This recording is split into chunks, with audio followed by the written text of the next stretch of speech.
इसमें 13 वाले भी हैं क्या? सर आ गए। 13 आ गया।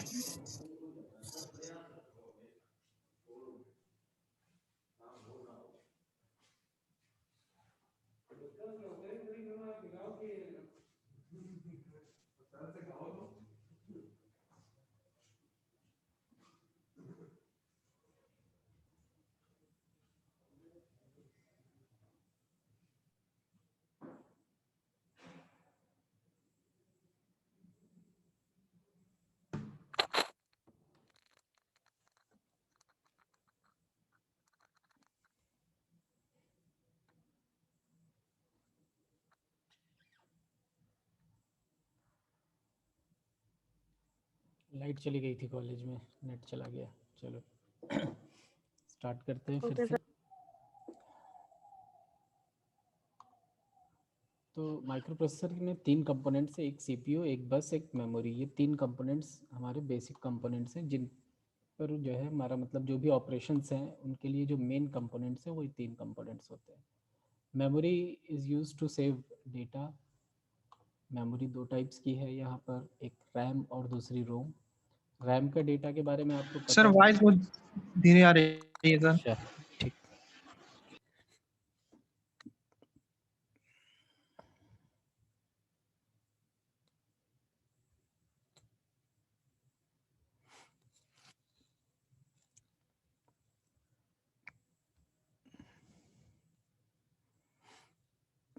ठीक, 3 पार्ट्स हैं, सीपीयू, बस एंड मेमोरी। सीपीयू में जो मेन पार्ट्स हैं सीपीयू के अंदर वो आपके ये पार्ट्स हो गए। रजिस्टर डेटा स्टोर करने के लिए, ALU operations arithmetic and logical. Decoder क्या होता है कि हम जो प्रोग्राम्स लिखते हैं वो अपनी लैंग्वेज में लिखते हैं, जो लैंग्वेज हम लोगों को ईजिली अंडरस्टैंड हम लोग कर सकें। बट माइक्रो प्रोसेसर को ये लैंग्वेज नहीं समझ में आती है। माइक्रो प्रोसेसर ऑलवेज कोई भी प्रोग्राम होगा उसको मशीन लेवल लैंग्वेज में कन्वर्ट करता है। देन उसके बाद जो भी ऑपरेशन परफॉर्म होने होते हैं वो ऑपरेशंस परफॉर्म होते हैं। सिमिलरली जो इंस्ट्रक्शन रजिस्टर है ये एक ऐसा रजिस्टर होता है which holds the instruction to be executed. जिस भी इंस्ट्रक्शन को हम एग्जीक्यूट करना होता है उस पर्टिकुलर इंस्ट्रक्शन को स्टोर करके रखता है। देन बस की बात करें तो बसेस भी 3 टाइप्स की होती हैं। एक हमारे पास में डेटा बस होती है, एक एड्रेस बस और एक कंट्रोल बस। जिस बस से डेटा ट्रेवल करता है उसे डेटा बस कहते हैं। जिस बस का यूटिलाइजेशन एड्रेस के लिए यूज़ किया जाता है उसे एड्रेस बस, और जिन बसेस के थ्रू कंट्रोल सिग्नल्स ट्रेवल करते हैं उन्हें कंट्रोल बस कहते हैं। अब बस क्या है? बस होता है एक कलेक्शन ऑफ वायर्स। आपने कभी भी सीपीयू या लैपटॉप को अगर ओपन देखा होगा तो इसमें बहुत ही चौड़े से वायर्स लगे हुए होते हैं और इसके दोनों साइड्स में कनेक्टर्स होते हैं।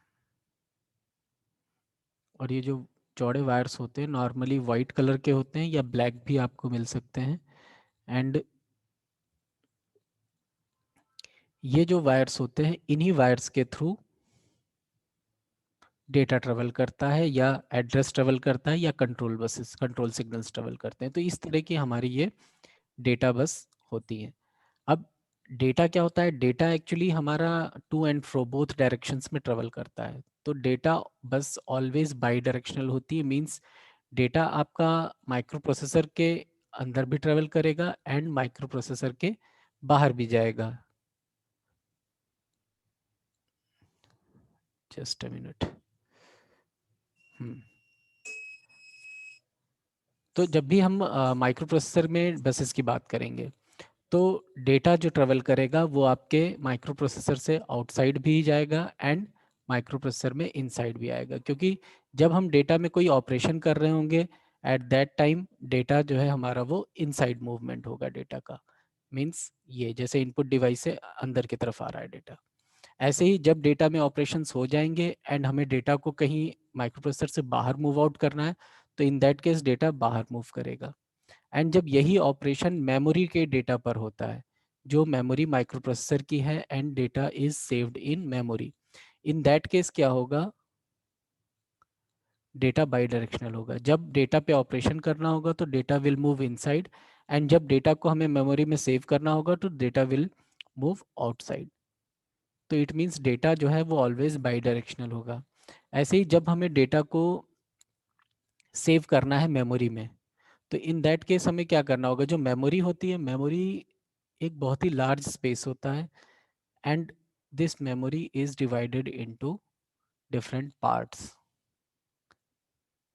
and each part is having some address, and micro processor को ये बताना होगा कि जो भी डेटा को हमें मेमोरी में सेव करना है, तो मेमोरी में किस पर्टिकुलर स्पेस पे जाके डेटा को सेव करना है।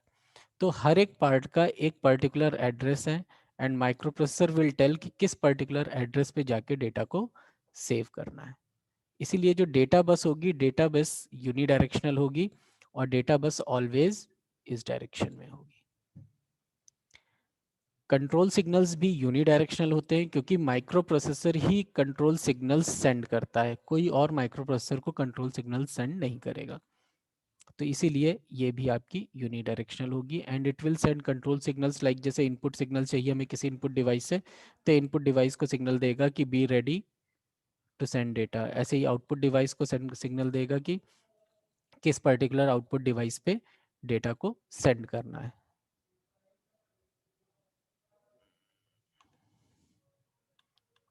नेक्स्ट फिर हमने बताया आपको मेमोरी के बारे में। तो मेमोरी बेसिकली यहाँ पर जो माइक्रो प्रोसेसर में यूज होती है, दो टाइप्स की होती है, RAM and ROM, random access memory and read only memory.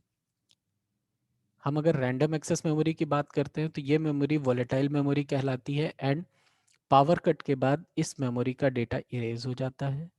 But रोम में ऐसा नहीं है, इवन इफ पावर कट भी हो जाए, आप स्विच ऑफ भी कर दीजिए, but data will not erase. जैसा हमने बताया, ये कुछ दो तीन हमने माइक्रो प्रोसेसर के एग्जांपल्स यहाँ पे इंक्लूड किए हैं, कौन कौन से माइक्रो प्रोसेसर्स होते हैं। तो मेन 8085 एंड 8086 हम लोग मोस्टली स्टडी करते हैं। देन फिर माइक्रो कंट्रोलर्स की बात करते हैं। माइक्रो कंट्रोलर क्या है? Microprocessor and microcontroller में बहुत ही स्लाइट डिफरेंस है। लाइक ये जो लास्ट पॉइंट लिखा हुआ है, it consist of CPU, RAM, ROM and input ports. ये जो तीनों चीज़ें हैं, ये तीनों चीज़ें माइक्रो प्रोसेसर के अंदर नहीं होती हैं। These things are connected externally to microprocessor. ये बेसिक एंड मेन डिफरेंस है।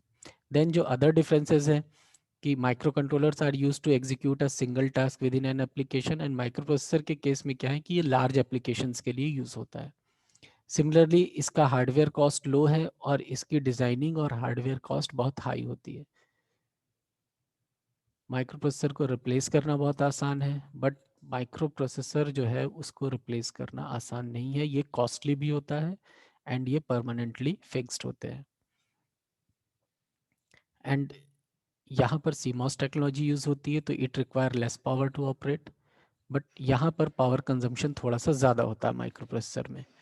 और आप लोग अगर अपने CPUs को या लैपटॉप्स को देखेंगे in the form of open, तो आप देखेंगे कि ऑलवेज माइक्रो प्रोसेसर के पास में एक फैन ज़रूर लगा हुआ होता है फॉर कूलिंग पर्पज। क्यों? क्योंकि यहाँ पर पावर डेसिपेशन ज़्यादा होता है, और माइक्रो प्रोसेसर को कूलिंग की ज़रूरत होती है, क्योंकि ये हैवी टास्क के लिए यूज़ होता है माइक्रो प्रोसेसर।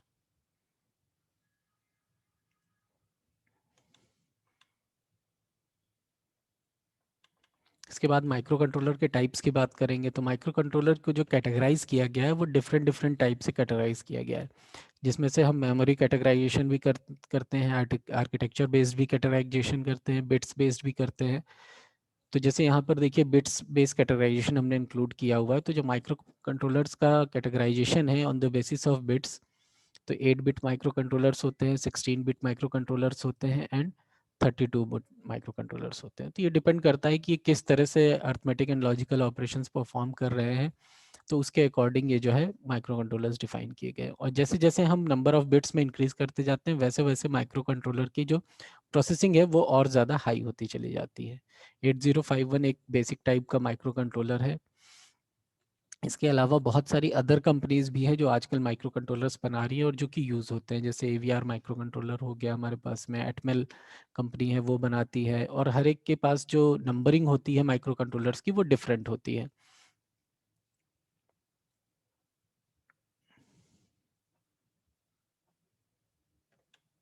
और जितना भी ऑटोमेशन होता है, all the automation are based on microcontrollers. उसके बाद बात करते हैं ब्लूटूथ टेक्नोलॉजी की। सब लोग अवेयर होंगे इस टेक्नोलॉजी से और ज़्यादातर लोग यूज़ भी करते होंगे।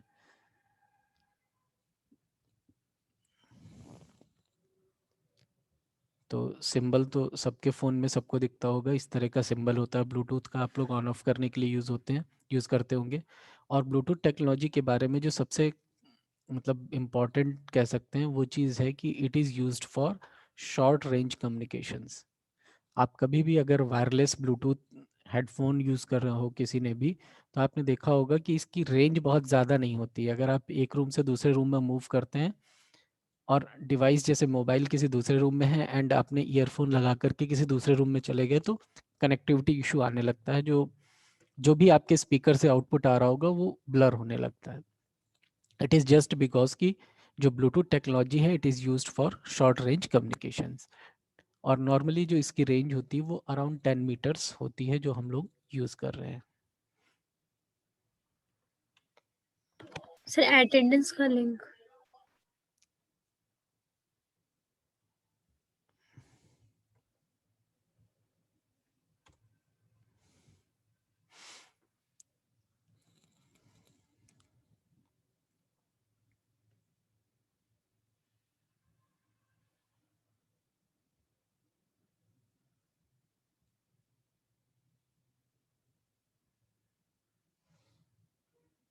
अब जैसे हम ब्लूटूथ की बात करते हैं, तो अगर हम मोर देन 2 डिवाइसेस को कनेक्ट करते हैं थ्रू ब्लूटूथ फॉर कम्युनिकेशन, तो इन दिस केस जो भी ये कम्युनिकेशन होता है इसमें जो नेटवर्क फॉर्म होता है उसे हम पिकोनेट बोलते हैं। क्योंकि दो से ज़्यादा डिवाइसेस जैसे इंटरकनेक्ट हुई, इट मीन्स कि वहाँ पर कोई ना कोई टाइप की नेटवर्किंग यूज़ होती है। तो यहाँ पर जो नेटवर्किंग यूज़ हो रही है इसे हम पिको नेटवर्किंग कहते हैं, पिकोनेट कहते हैं। क्योंकि ये बहुत स्मॉल नेटवर्क होता है इसीलिए यहाँ पर टर्म पिको यूज़ किया गया है and net is use for networking. अब जब हम पिकोनेट की बात करते हैं तो पिकोनेट के केस में अब मोर देन 2 डिवाइसेस कनेक्टेड हैं, तो इट मीन्स कि there must be a master device which is sending data to other devices, और जो अदर डिवाइसेस हैं those devices are working as slave, means slave is receiving data and master is sending data.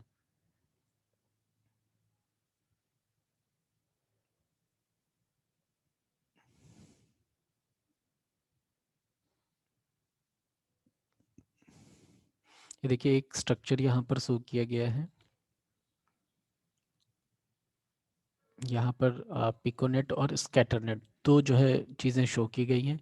आपके पास में दो piconets हैं, ये रहा master एक पिकोनेट में, अदर जो भी कनेक्टेड है वो सब स्लेव्स कनेक्टेड है। सिमिलरली यहाँ पर एक मास्टर है और ये स्लेव्स कनेक्टेड हैं। तो इस तरह से एक पिकोनेट हमारे पास में ये है, एक पिकोनेट हमारे पास में ये है, दो पिकोनेट्स हो गए।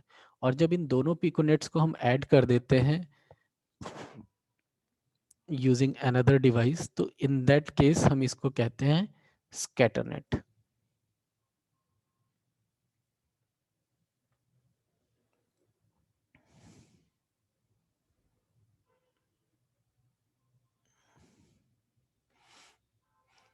नाउ इसके फीचर्स लिखे हुए हैं कि पिकोनेट के फीचर्स क्या है। तो जैसे कि विद इन अ पिकोनेट अगर हम बात कर रहे हैं एक सिंगल पिकोनेट में, तो timing of various device and frequency hopping sequence of individual device is determined by clock and unique 48 bit address of master. तो जब भी कोई भी नेटवर्किंग होगी तो एड्रेसिंग तो मतलब होगी, विदाउट एड्रेसिंग कोई भी डेटा ट्रांसफ़र नहीं हो सकता है, क्योंकि आपको एड्रेस बताना ही पड़ेगा। तो ये एड्रेस असाइनमेंट अपने आप हो जाता है, सॉफ्टवेयर के थ्रू बाय डिफ़ॉल्ट हो जाता है। एंड फ्रीक्वेंसी हॉपिंग सीक्वेंस का मतलब है कि जो डेटा ट्रांसफ़र हो रहा है उसको कितनी डिस्टेंस की रिक्वायरमेंट है, कितने हॉप्स की रिक्वायरमेंट है। तो इस तरह से ये, क्योंकि डेटा जो भी ट्रांसमिट होगा वो वायरलेसली हो रहा है एंड किसी ना किसी रेडियो फ्रीक्वेंसी सिग्नल के थ्रू हो रहा है। And each device can communicate simultaneously with up to 7 other devices within a single piconet. तो ये इसकी limitation है। And each device can communicate with several piconet simultaneously. तो डिवाइसेस के साथ तो कर ही लेगा inside a piconet, but several piconet से भी कनेक्शन हो सकता है। तो ये कुछ यहाँ पर फीचर्स लिखे हुए हैं, इनको स्टडी कर लीजिएगा आप लोग। नेक्स्ट इसी में ब्लूटूथ में ही इसका स्पेक्ट्रम, रेंज और डेटा रेट है। स्पेक्ट्रम का मतलब हो गया कि ये किस फ्रीक्वेंसी रेंज में वर्क करता है। तो जो फ्रीक्वेंसी रेंज है इसकी वो 2.4 गीगाहर्ट्ज से लेकर के 2.485 गीगाहर्ट्ज है। और रेंज की बात करें तो रेंज डिपेंड करती है कि ब्लूटूथ के किस वर्जन पे हम लोग वर्क कर रहे हैं। तो नॉर्मली जो मोस्ट कॉमनली हम लोग रेंज यूज़ करते हैं या ब्लूटूथ यूज़ करते हैं उसकी रेंज 10 मीटर्स होती है, and it can have up to 100 meters also. और जो डेटा रेट है वो 1 Mbps डेटा रेट है वर्जन 1.2 के लिए, एंड 3 Mbps डेटा रेट है वर्जन 2.0 के लिए। नेक्स्ट हम लोग फिर अब नेक्स्ट लेक्चर में स्टडी करेंगे वाईफाई से। अटेंडेंस फिल कर दीजिए। Thank you students.